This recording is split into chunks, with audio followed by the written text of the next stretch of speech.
Bueno, realmente lo que dice Carmen y Ramiro es verdad, pero además hay una cosa que en los términos jurídicos no cabe, porque si no hubiera, aún si sin reglamento, el IES no hubiera podido cubrir otras prestaciones, por ejemplo, las prestaciones de las enfermedades de maternidad, que exige también un reglamento.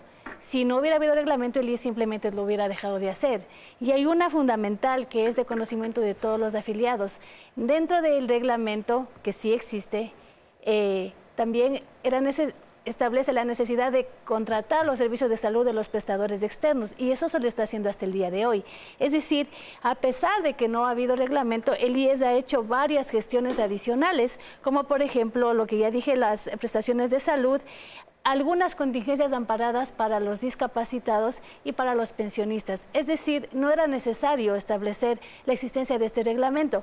Tómese en cuenta además que cuando se genera este reglamento, que se lo hizo en la presidencia de Ramiro, el Consejo Directivo asumió la falta de reglamento con otras resoluciones de Consejo Directivo.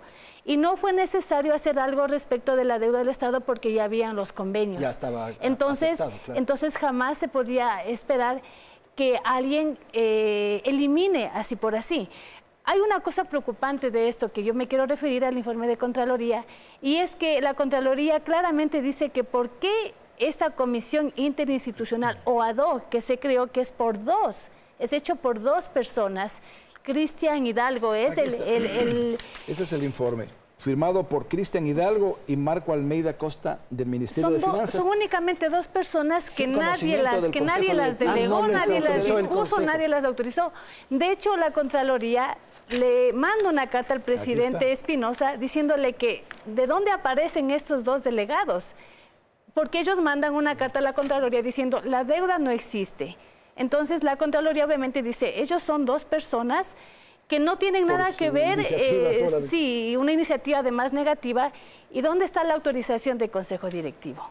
Entonces, ellos se han tomado una atribución que jamás fue asignada ni siquiera por el director general. Ellos lo asumieron por así. Y eso es un caso gravísimo. No sé cómo lo llamen en los términos jurídicos. Tal vez Carmen nos puede decir ahí cuál es la... Solo para concretar el tema de la carta que Paulina lo dice. Mire, dice, el señor Contralor actual, digamos, encargado, le manda una carta y dice... Es claro que cualquier decisión que comprometa al instituto no puede provenir simplemente de un delegado, independientemente del alcance de la delegación conferida, más aún si su delegación no proviene de la máxima autoridad del IES. Ya el Contralor le dice el 17 de septiembre del 2015.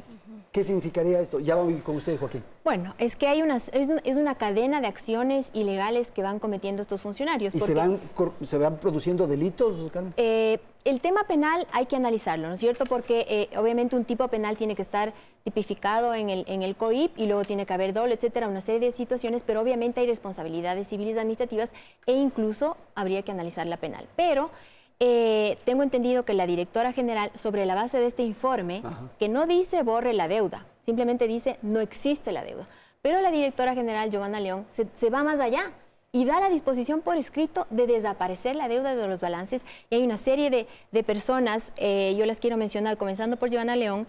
Entonces, Diego Burbano Enríquez, el director nacional de gestión financiera, Sergio Jurado Villavicencio, director de salud, Rami David Harnish Novoa, Marcelo Cárdenas Coral, subdirector nacional financiero y jefe de unidad de contabilidad, y Cristian Hidalgo. Van concretando el tema de la desaparición de la deuda. El informe de la Contraloría dice que son 9 personas. Puede ser, hay otros asistentes, y contables y de auxiliares contables que no tengo los nombres, pero obviamente estas son las personas que concretan esta absoluta ilegalidad. Ok, Joaquín.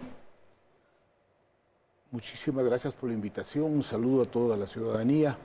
Esto realmente es un inicio esperanzador, lo de la Contraloría General del Estado, porque permite absolutamente volver a lo que los ecuatorianos tenemos impregnado en la Constitución y garantizado y proclamado, la seguridad jurídica. Si la ley, como se ha dicho aquí, establece de manera absolutamente indiscutible que los jubilados, las personas con discapacidad, que inclusive no estén afiliados al Seguro Social, tienen derecho a recibir la prestación médica. Las jefas de hogar, es decir, las personas que se encuentran en la casa realizando las actividades domésticas, los cuidados a los niños, también tienen derecho a la salud por efectos justamente del mandato de la ley.